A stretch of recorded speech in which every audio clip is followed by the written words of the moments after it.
पुढची बातमी बघूयात। खरातच्या कृत्याबाबत माहिती नव्हती असं दीपक केसरकर यांनी म्हटलंय।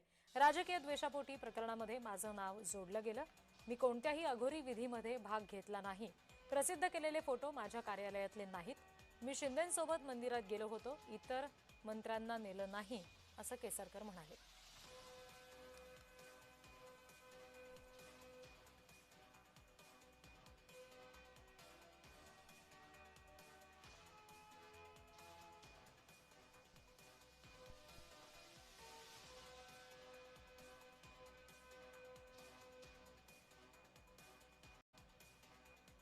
त्यांच्या कुठल्याही कृत्यासंदर्भात कुठलीही माहिती ही मला कधीही नव्हती। जोपर्यंत त्यांना अटक झाली तोपर्यंत माहिती नव्हती।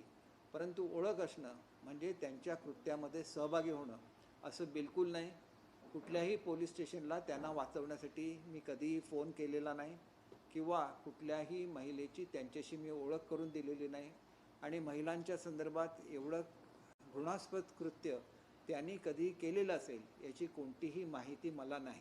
आणि त्याच्यामुळे या प्रकरणाशी माझा संबंध जोडण्याचा प्रयत्न केला जातो, हा राजकीय द्वेषापोटी केला जातो।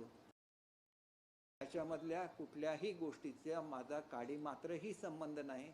या झालेली घटना ही अत्यंत घृणास्पद आहे, त्याचा मी निषेध करतो आणि ह्या संबंधित व्यक्तीला जास्तीत जास्त कडक शिक्षा व्हावी अशी माझी ठाम भूमिका आहे।